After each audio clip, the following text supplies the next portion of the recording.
topic. Alright, so X-ray diffraction that we have seen, in a crystal or in a unit cell, there can be a parallel set of planes, and those parallel set of planes can act as a grating. And grating element will be interplanar spacing, that is a D. For example, in this case, we have seen here interplanar spacing is D. And if this D is approximately equal to your wavelength of incident electromagnetic radiation, then light get diffracted. And you know the condition for maxima, that is part difference must be integer multiple of n lambda, and therefore we have got this equation 2d sine theta is equal to n lambda. Alright, so 2d sine theta is equal to n lambda, it's a Bragg's law. So using this Bragg's law, we can identify the d values or interplanar spacing. Now, of course, grating weight must be of the order of lambda, so that is the requirement. In general, what happens is, for material characterization, we actually use a copper target. Okay, there are many targets. For example, molybdenum target or iron target also can be used, but they have very specific purpose, and for general purpose X-ray diffractometer we generally go for a copper target. Copper target gives us a K alpha, alpha 1 and alpha 2 line, and using those two lines we can record our X-ray diffractogram. Now we have seen that we can have three different types of material. One of them can be crystalline completely. You have got a single crystal and you want to record the X-ray diffractogram. I told you you have to scan R theta phi, place your single crystal properly from at the radius of your that particular spectrometer. That crystal should be at center, and you are actually X-ray tube, that X-ray tube X-ray source must be at a distance r. Then you scan R theta and phi, so that will give you all set of parallel planes which will interact with your incident X-ray, and that incident X-ray will be diffracted for a given set of planes, and you can record the intensity, what is the amount of intensity that is being diffracted by that set of planes. So, but you have to convert that data in terms of 2 theta, okay, and intensity in arbitrary unit. So that is the single crystal one. Second, we have got powder diffraction method, in which material can be amorphous, material can be polycrystalline. Okay, if material is polycrystalline, then we have well-defined peak, and you don't have to do kind of R theta phi scan. You can use the Bragg-Bernard geometry, and all the planes that exist in your material that will interact with your incident ray, because those grains are randomly oriented. Okay, so all of those planes are actually diffracting, but you have to collect the intensity by changing the angle. So whenever you reach to that particular point, you will find certain peak exists. Okay, so this kind of the figure that you can see is actually a diffractogram, typical diffractogram, where you have on y-axis we have intensity, on x-axis we have a 2 theta, and that pattern is fixed for given material if everything is randomly oriented. If not, then you have got a specific orientation and you will find change in the intensity pattern. Okay, so by obtaining d values or 2 theta for various planes that satisfy Bragg's law, and by applying some nonlinear fitting approach, we can actually extract unit cell dimension from this particular X-ray diffractogram. But you have to do some kind of fitting, nonlinear fitting. You have to do R psi square fitting, something like that. And from intensity we can actually get atomic positions. So that is the usual trend. Now what is the use of X-ray diffraction? Then we could identify some of the uses of X-ray diffraction. So we can identify the material and structure if it is known. Okay, for a known structure, I gave you one example. That for example, you want to make sure that the material that you have actually bought from the market is the material, right material which you want. Okay, so in that case, what you have to do, you can trust your supplier, or if you don't want to trust your supplier and you want to verify, then in that case X-ray diffraction can help you. You take some material, couple of grams, 2-3 grams of material, give it to some X-ray laboratory. They will record X-ray diffractogram, and they'll hand over data. Then job is yours. Your job is to match that X-ray diffractogram with a standard JCPDS data file.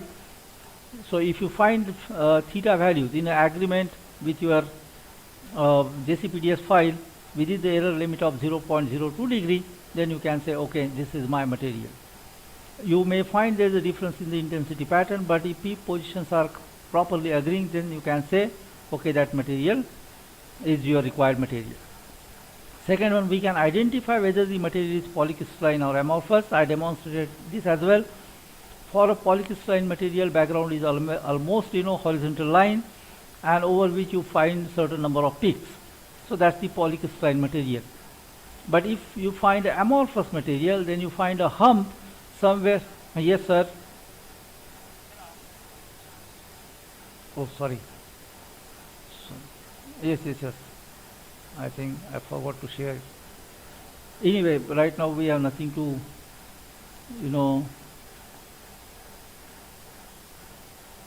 all right. Is it visible now? Okay. So we can identify whether material is polycrystalline or amorphous.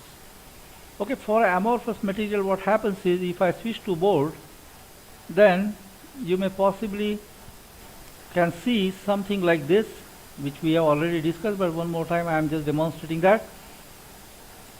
So we have got, let's take this is our x-axis, along which we have 2 theta, and this is our intensity axis.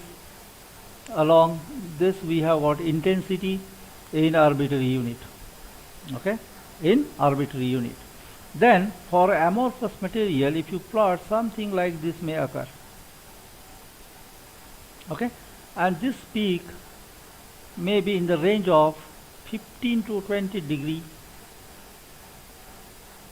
Okay, this is the amorphous background you are always going to get if your material is amorphous. If your material is mixture of amorphous and polycrystalline, then possibly what will happen is you will find over this amorphous background you may find a peak. Okay, this is not a straight line, it's going to be a distribution of intensity, and some kind of peak pattern may exist. Something like this you may find. Okay, some peak may even disappear, because if this intensity and your intensity diffracted by a certain set of planes, if they are same, so you may find a small hump. Something like this may appear in your X-ray diffractogram. Now in this case what we have is, we have a polycrystalline material, we have polycrystalline,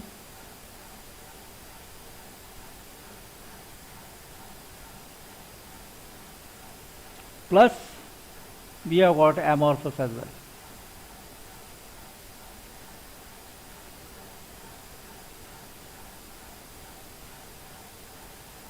Okay, we have mixture of polycrystalline and amorphous material, then this kind of X-ray diffractogram may be observed. You can find out, actually you can quantify this number as well. What is the percentage of amorphous content and what is the percentage of your crystalline or polycrystalline material? That can also be done. Okay, so these kind of differences you may observe in X-ray diffractogram. Now general purpose, we generally go for a powder diffraction. Okay, single crystal diffraction is very specific one, and we should always, for a material characterization, we should always go for the polycrystalline material. So what is the method? What we do is, we actually take a fine powder, okay, and we make them homogenize them in some agent mortar pestle. You can just grind them, and that powder should be filled in some sample holder, and you should just expose that sample powder to your X-ray diffractor. Then you will get all the peaks. You can extract D values. Using those D values, we can actually extract ABC, alpha, beta, gamma, and if you have some refining algorithms, we can actually get atomic position from the intensity as well. I said we can identify percentage of composition if material is multiphase. It is not really restricted that material can be just a polycrystalline and amorphous. There can be mixture of 2 polycrystalline material. In that case as well, you can calculate percentage of composition. Okay, you can identify what to the kind of weight percent of material, 5 gram. Let's take in a 5 gram we have 60% of barium titanate and 40% of zinc oxide. So you can actually calculate that, or you can determine that composition, and it will be agreeing within the error limit. Whether we generally come across impure material, what is the effect of that impurity on the property of dopant, property of host material? Is that property change in the property, or degradation or enhancement in the property somehow related to change in the lattice constant of your host material or not? That also can be identified, because if we can extract a lattice constant from X-ray diffraction, that means we can actually find out what is the change in the lattice constant as well as a result of doping. Okay, so that also can be done. Obviously doping will change the atomic position as well. It will not destroy symmetry, but there will be certainly change. If that change is allowed by your symmetry, then that change also can be observed or can be determined using X-ray diffraction. Now, nanostructure material, how it is related. So I'll tell you what we can actually find when we see the X-ray diffraction of nanostructure material. So let me draw again, some kind. This is our again x-axis, along which we have 2 theta, and this is our y-axis, along which we have intensity in arbitrary unit. Okay, along this intensity in arbitrary unit, and we have here 2 theta. Okay, in degrees, unit is degree. Okay, what happens? Let's say I draw a peak which is, let's say, centered at this point, which is centered at this particular point. Okay, which is centered at this point, and distribution, let's take, we have got a Gaussian distribution. So this is our original peak. Okay, now what happens if this material is in let's take particle size or crystallite size, if it is in the range bit, let's take some 0 point, a few micron, 0 to 5 micron, I would say 1 micron, let's say 1 micrometer to some 10 to 15 micrometer will do. Okay, if your crystallite size in this range, you observe this kind of distribution. This is very symmetric, and you may say, okay, it's a kind of Gaussian distribution. Okay, intensity will be distributed along this point, and this is our theta position. Okay, this is our theta position, and let's say 20 degree you are observing this peak. Now if the same material is in a nano form, okay, if you reduce the particle size, in that case what happens is, this same material will give you peak at the same theta value, okay, but you will be actually observing some kind of peak broadening.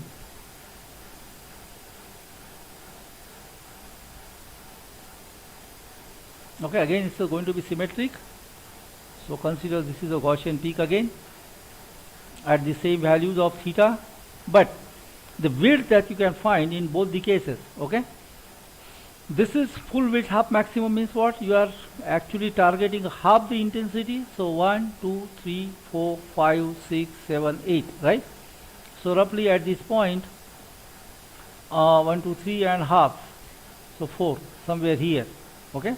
1, 2, 3, 4, 1, 2, 3, 4. So at this point, if you measure, okay, if you measure the full width half maxima, I am writing with the green, full width half maximum. Okay, width is full and half maximum, so half of the maximum intensity. So this is the case one for a polycrystalline particle size in the range of few micron, and we have got a new peak. If you just look at this, 1, 2, 3, 4 and half. So 2 and 2, something like here, you have half intensity. So I'll draw a line where one should measure the broadening. Okay, this is the full width half maximum again in second case.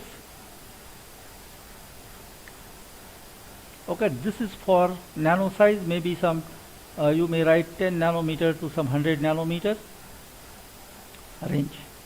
So in that range, you'll be finding a peak which is actually broadened. So using this particular full width half maximum, we can actually calculate the crystallite size. Okay, particle size, you are talking about the individual particle. Here specifically, when we actually study a particle size, we generally use the word crystallite size, because too many particles can form agglomerate, and okay, a bunch of particles putting together that forms an agglomerate, and you are finally getting a broadening due to that particular agglomerate. So we generally use the crystallite size. So formula is very simple to study this. We have got, let's take T or tau is equal to some shape factor, okay, some shape factor into lambda, and here we have, let's take capital B instead of using beta. Last time I used beta, and that beta is again, we have used that beta interaxial angle between the two axes, crystallographic axis, so there was a confusion. So instead of using beta, we use B, and here we have cos of theta. We have what? Cos of theta. Okay, we have got cos of theta. Now theta is what? This theta is nothing but actually 20. Okay, so it's a peak position in degrees, but this B should be taken in radian. Okay, this B should be taken in radian. So you know what is the value of pi. Okay, so you have got a relation pi radian is how much degree, and from that you can calculate this width. You can easily calculate in terms of degree. Okay, and the degrees can be converted into radian, and then you should use this particular formula to find out the T. Now this K is very specifically, we are talking about the spherical shaped particle, and therefore for a spherical shaped particle we generally use K is equal to 0.9. So 0.9 lambda upon B cos of theta. Okay, B cos of theta. So this is typical formula that can be used to find out the crystallite size. Particle size actually you can calculate, you can actually measure, okay, using various different characterization tools. For example, SEM, scanning electron microscope, or tunneling electron microscope, you have very fine powder, even is less than 10 nanometer, still you can find out the particle size. What happens is, in that case, I'll just give you a kind of just input, not really important one, but you should know. So in case of SEM, what we do is we take a sample, we disperse that sample into some solution, some solvent, in which in that solvent that particulate or material should not be soluble. Okay, so what we want actually those particles should be distributed uniformly in a given solvent. So you take that material into some kind of container, you select some solvent, generally acetone or ethanol will do, you add some powder, so all the particles will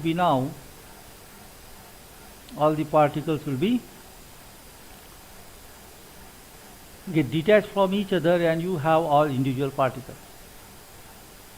Okay, you take a few drops of this solvent, okay, in which you have particulate suspended particles, and add on some kind of metallic, okay, some metallic block or disc, and you put that into oven or whatever. All the solvent will be evaporated, and you left with some particles on the surface of that metallic block. Okay, why metallic block? Because when electrons are actually approaching this metallic block, some of the electrons get actually attached, and this becomes a negatively charged surface. So that negatively charged surface or this should be grounded. Okay, so that effect of that can be nullified or minimized. Otherwise it will change your contrast of the photograph. Therefore, this is a metal and metal should be grounded. So electron accumulation on the surface will not affect your quality of photograph. And in that case, when you photograph, you will find a small particles. Okay, I'm just giving what is provided. So let's say we have got some particle of any shape and size, some type of particle you can find. It will be distribution, and what you do is they'll provide you a scale of magnification. Okay, this is the scale, and this distance will be given in a nanometer or micrometer. So 1 centimeter let's take distance is 10 nanometer. That is the scale. So assume that this square is 10 nanometer. Then what I do, I roughly find the diameter of this grain, okay, along 3 different directions, okay, and take an average of that. Okay, so for example, for this case, if I have taken 3 different readings of diameter, then d average is equal to sum of all di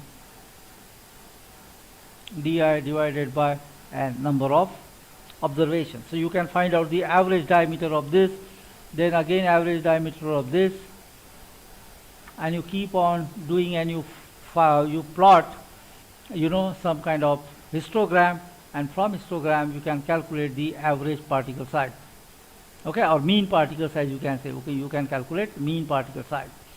So this can be done. There are particle analyzer. You give them powder, they can analyze and give you the distribution function curve, from where you can calculate average, mean, particle size. So these things are possible, but simple method is, if you have got access to X-ray diffractogram, we just go for the X-ray, record X-ray, find out the full width half maximum, and calculate the crystallized size. That is the very closest and easily accessible solution for any person who wants to study the particle size of any material.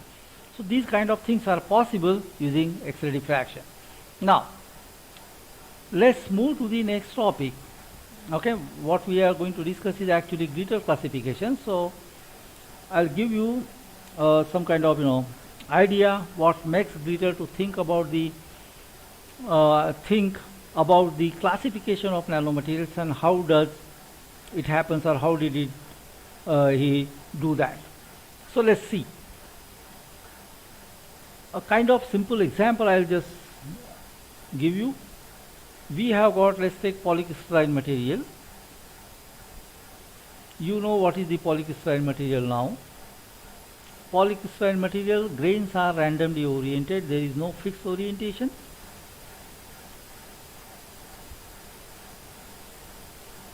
Okay, let's take, this is your cross section, and we have got grains of different shape and different size as well.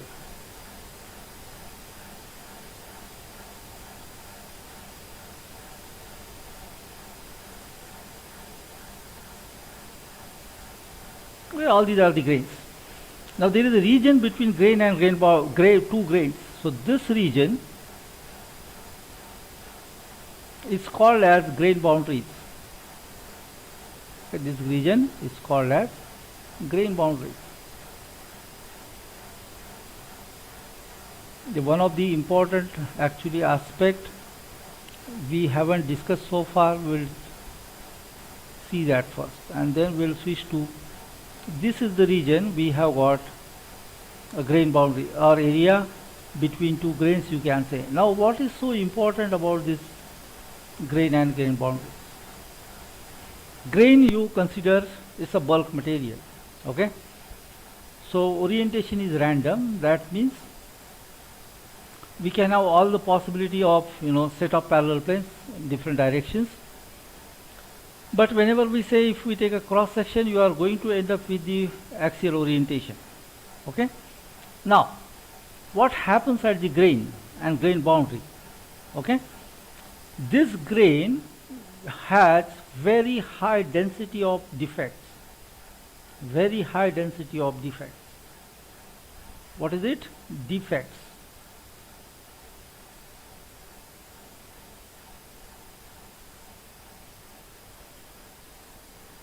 Okay, very high density of defects.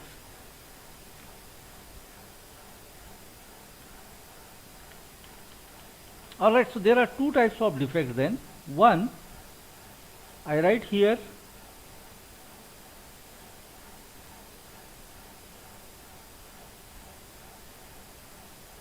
it's not KEY, it's KY. Okay, Schottky kind of defects. And second, we have got Frenkel.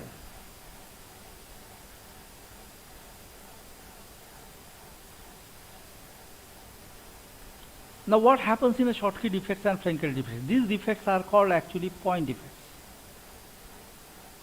Okay, these defects are called point defects.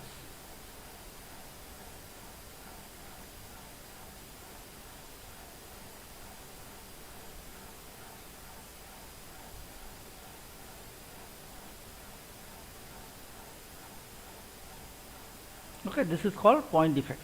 We have got point defects, we have got line defect as well. Okay, we have got line defect, we have got plane defect as well. We have got plane defect. Okay, all these kinds of defects are possible. Okay, right now what is important for us to understand the point defects. Now point defects are generally classified into two types, Schottky and Frenkel. What are those Schottky and Frenkel defects? So for let's say NaCl structure, I told you, I'm just making again example of NaCl structure. One of the face of your lattice, if I write or if I draw, call this what? 1, 0, 0 surface. Okay, call this is 1, 0, 0 surface. That means along this axis we have got A and this is our intercept A. So it is called it 1, 0, 0 surface. Okay, NaCl we have got alternate sodium and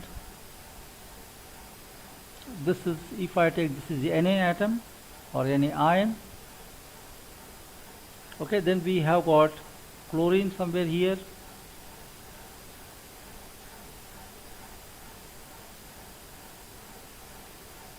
Okay, and obviously in between we should have Na over. Okay, this kind of arrangement you can find in NaCl crystal. You extend this in 3 dimension, but lattice will be having something like, we have got this Na, Na, Na, then we have got here Cl, Cl, then we have got here Cl, then again we have got here Na. Okay, now we have got here sodium, this is again sodium, we have got here Na and chlorine, so this one. Now we have got here again chlorine, this case over here, and here we have a sodium and sodium. This kind of arrangement you can find in NaCl lattice. Okay, when you provide some kind of energy, electrical energy, okay, or electromagnetic radiation, light energy or heat energy, that energy will be absorbed, and as a result of it, okay, as a result of it, what should happen? What we expect is generally some of the electron should be moved from valence band to conduction band. That is our understanding. Okay, if you apply heat or any kind of electromagnetic radiation, so electron may jump from the ground state to some excited state, will stay there for some time and come back by emitting electromagnetic radiation, and we write something like this. But if this band gap, if this difference is too high, if this difference is too high. Okay, or energetically, this particular reaction, moving some electron from some energy state, ground state to energy state, if it requires more energy than some other mechanism, then in that case what happens is some of the ions may leave their regular lattice site and they move toward the surface. Okay? It can be positive, it can be negative, it can be both. Okay? It can be both. So if pair of cations and anions move simultaneously to the surface, okay, leaving a vacancy, now this space will be empty. Okay, this space will be empty, leaving a vacancy at the regular lattice site. That kind of defects are called Schottky defects. Okay, those defects are called Schottky defects. And if this atom is missing from the regular lattice site,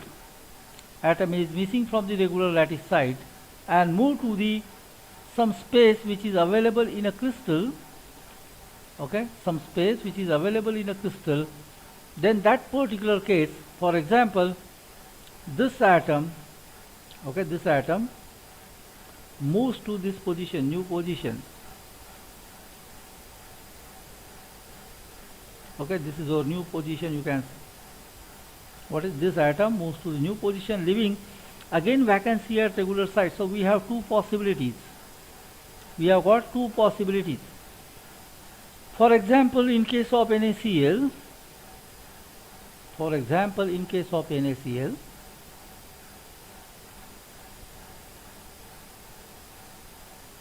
okay, it gets me vacancy at Na position plus vacancy at fluorine position. Okay, and that NaCl will be on the surface. Now what is the charge? Okay, we are missing now positive charge from one lattice point. That means it should acquire a negative charge, and here some charge is missing, that is a negative one. So that means what is left behind it is going to be the opposite charge. So we have got a positive charge. So vacancy at metal site, which is a positive cation that moved to the surface, leaving a vacancy at a regular lattice site, and that vacancy at a regular lattice site will have a negative charge. Similarly, if anion is missing, then it will leave a vacancy at the regular lattice site, and that vacancy will be positively charged.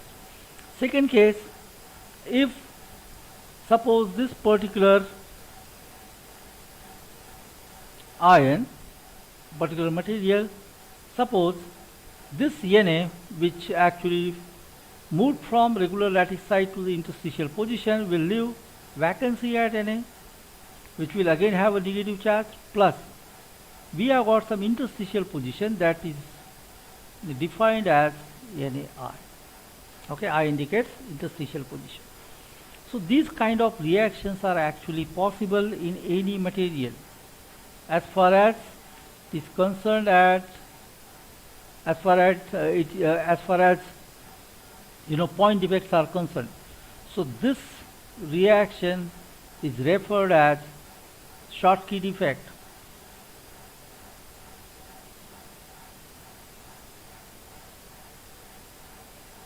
Okay, this is Schottky defect.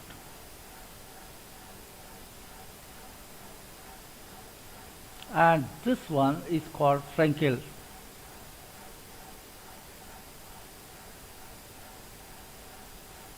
Alright, Frenkel kind of defect. Okay, so these kind of defects are possible. Now, what I said,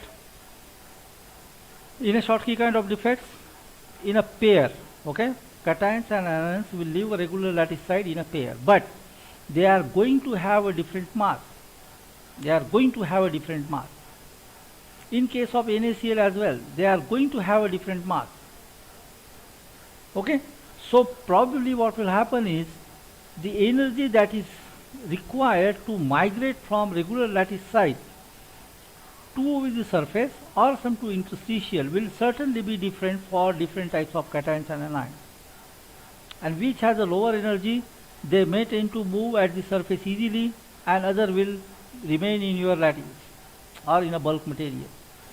Okay, so depending on the energy for creation of defects and energy of migration, okay, energy for migration of defects, that can be different for cations and anions, and that delta E, okay, delta E will decide which kind of defect may migrate to surface.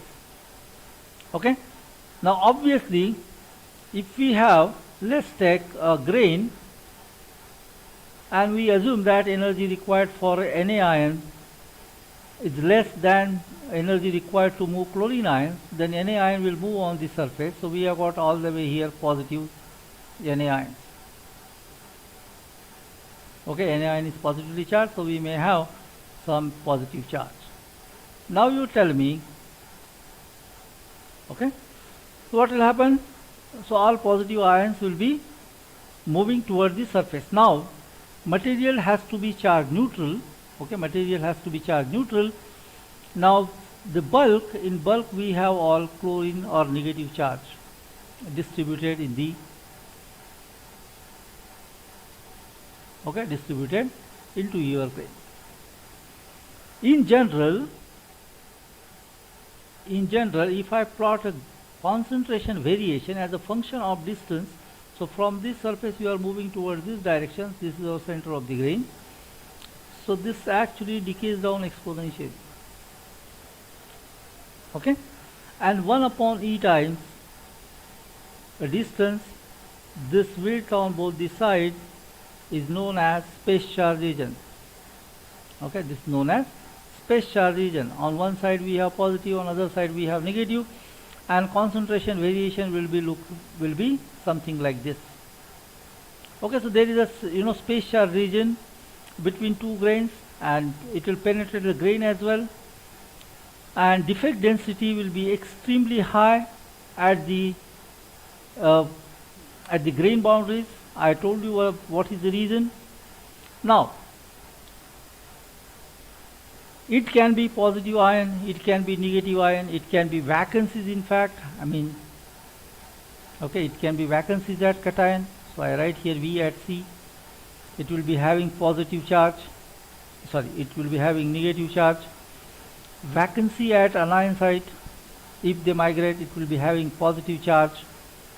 Okay, vacancy at some interstitial, if they travel all the way to surface, then we have positive charges. So it depends on the thermodynamics or energetics of the kind of defect that exists, and which defect, particularly point defect, which kind of species may migrate to the surface. That is determined by energy of the migration of those defects. So in short, if I say density of this defect or a concentration of this defect will be extremely high at the surface. It can be vacancy, it can be positively charged or negatively charged, cations and anions. Okay, so all these things that are done, what we expect is this region, okay, this region will certainly be charged, okay, will be charged, and there can be positive charges, there can be negative charges, there can be positive charges in terms of ions, or there can be positive vacancies, positively charged vacancies or negatively charged vacancies. But defect concentration of any species, at least one of the species, will be very high at this surface, and it will exponentially decay when you travel from surface to the bulk or towards the center of that grain. So this particular region acts as a sink or source. Okay, this particular region acts as a sink or source. Okay, sink or source for the defect. So that means if defect concentration is very high at the surface, then if there exists a concentration gradient, some of the defects will diffuse. So that particular, in that sense, it is acting as a source. Okay, if there is too many vacancies, some of the charge species can be absorbed in that vacancies. So it is actually, again there is the concentration